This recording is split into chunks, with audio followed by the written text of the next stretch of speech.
warahmatullahi wabarakatuh. Saya Juraida Fidiana, NPM 2003020104. Baiklah, di sini saya akan menjelaskan tentang keselamatan kerja pada pemasangan jaringan internet. Hal yang pertama yang harus dilakukan dalam pemasangan jaringan adalah menyiapkan perlengkapan alat maupun bahan, dan yang paling utama adalah nyali dan kepercayaan diri.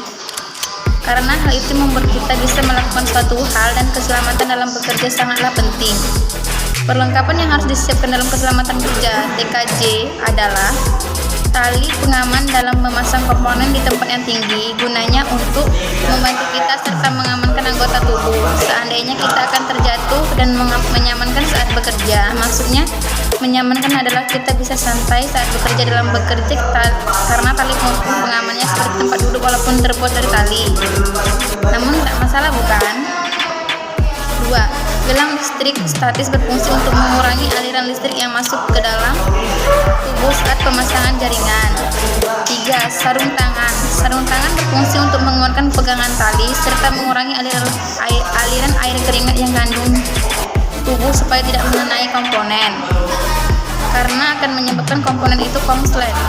Perlengkapan bahan dan alat periferal dalam melakukan pemasangan, perakitan dan pembersihan komponen jaringan sangatlah perlu, sebab itu akan membantu meningkatkan performance komponen.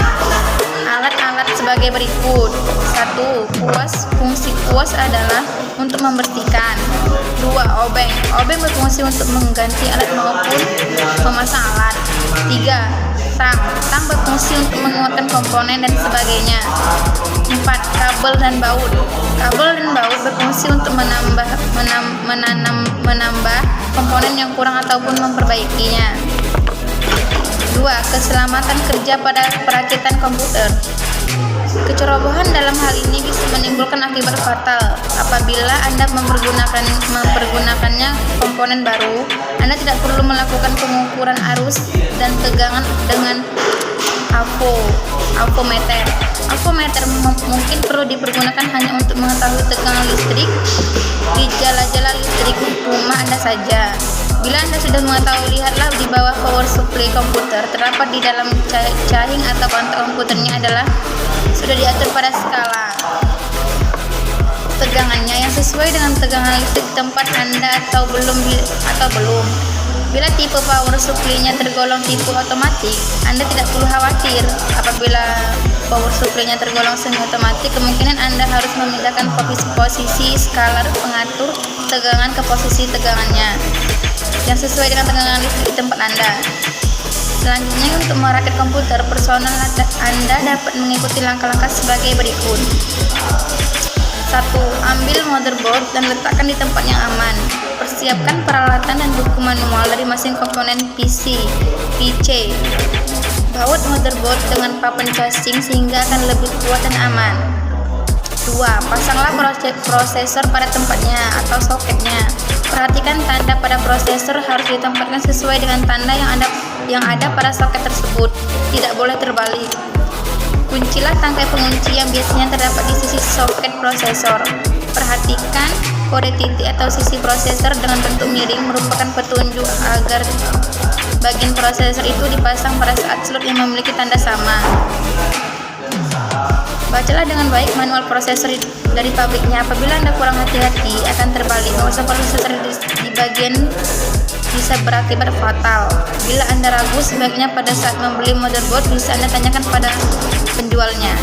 Kemudian pasanglah kipas pendinginnya di atas. Pada produk prosesor terakhir sudah dilengkapi dengan kipas pendingin. 3. Pasanglah memori RAM pada tempatnya dengan baik. Perhatikan sudut memori yang biasanya berlekuk harus ditempatkan pada tempatnya secara hati-hati. Apabila Anda terbalik memasangnya, maka memori akan sulit dimasukkan. Pada jenis memori CD-RAM, didudukkan memori di motherboard memiliki pengunci yang akan bergerak mengunci bersamaan dengan masuknya memori ke dalamnya. 4. Masukkan motherboard ke dalam casing kontak komputer. Kaitkan pengait plastik yang bisa disediakan oleh pabrik casing ke dalam lubang yang terdapat pada motherboard. Pada sudut yang memungkinkan Anda tempatkan baut. Bautlah yang motherboard tersebut pada casing untuk menghindarkan terjadinya penggeseran motherboard pada waktu Anda memindahkan CPU nantinya. Sebaiknya hati-hati memasang motherboard pada casing karena bentuknya tipis, kecil, dan memiliki rangkaian elektronik yang rumit. 5.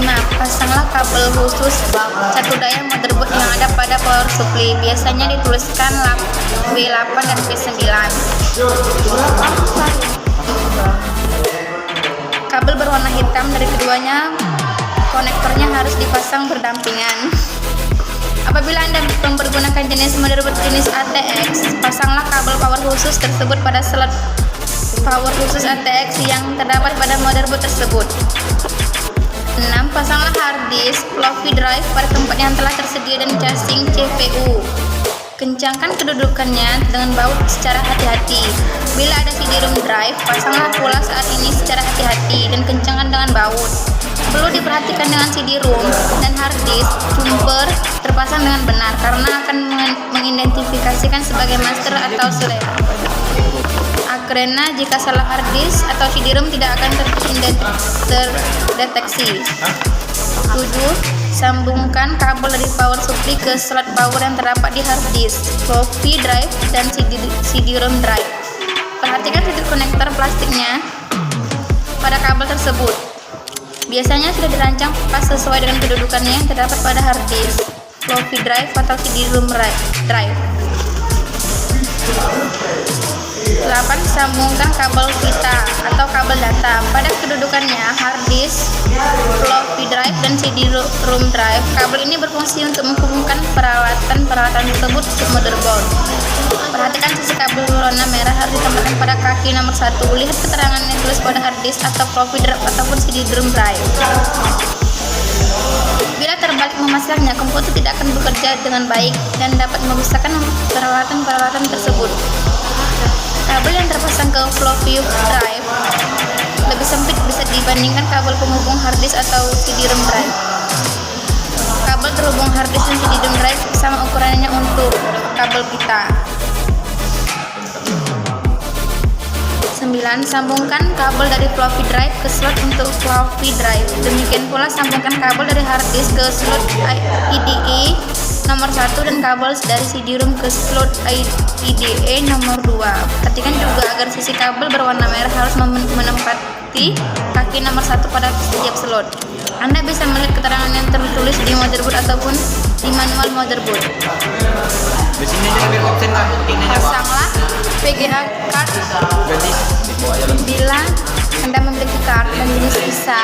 Anda harus menempatkan card tersebut pada ISA slot bus di motherboard. Bila Anda memiliki card VGA jenis PCI, Anda harus pasangkan card tersebut pada slot bus PCI di motherboard. Tetapi jika VGA berupa VGA onboard, tinggal mengatur dalam BIOS.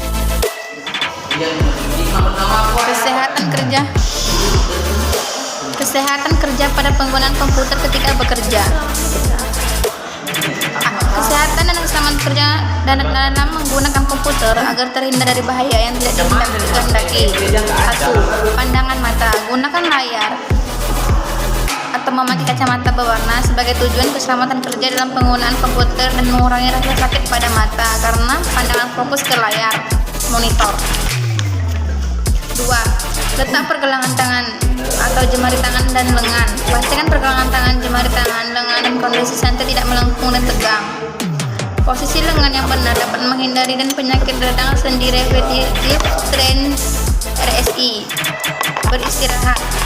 Beristirahat penuh selama kurang lebih 15 menit setelah bekerja 1 jam ke depan. Posisi tubuh atau posisi duduk. Posisi tubuh kurang tepat buat kurang nyaman. Posisi kaki dapat menyanggah lantai, siku dan lutut membentuk sudut 90 derajat. Duduk tegak. Keyboard sama tinggi dengan siku agar gerakan tangan dan jemari dapat mengurangi ketegangan otot dan persendian. Mengatur posisi tubuh. Kalau posisi tubuh saat bekerja dengan komputer sangat berpengaruh pada kesehatan. Setelah Anda mengetahui posisi tubuh yang memenuhi syarat K3, maka dapat mengatur posisi komputer dan penunjangan agar dapat memberi rasa nyaman. Posisi kepala dan leher. Saat sedang bekerja di depan komputer, posisi kepala dan leher harus tegak dengan wajah menghadap langsung ke layar monitor. Posisi punggung. Posisi punggung yang tegak, tidak miring ke kiri atau ke kanan, tidak membengkuk dan tidak bertumpu terlalu miring ke belakang merupakan posisi yang baik untuk meroleh posisi punggung yang baik. Posisi pundak. Posisi pundak yang baik yaitu posisi pundak yang tidaklah terlalu terangkat dan tidaklah terlalu ke bawah. Posisi lengan dan siku. Posisi lengan yang baik yaitu apabila dapat mengetik dan memakai mouse yang nyaman. Masing-masing orang memiliki posisi yang nyaman tersendiri. Posisi lengan yang baik yaitu apabila tangan berada di samping tubuh dan siku membentuk sudut yang lebih besar dari 90 derajat. Posisi kaki. Saat sedang bekerja di depan komputer, letakkan kaki di lantai atau sandaran kaki dengan seluruh tapak kaki menyentuh lantai dan siku yang membentuk sudut siku tidak kurang lebih dari 90 derajat. Baiklah, saya akhiri. Assalamualaikum warahmatullahi wabarakatuh.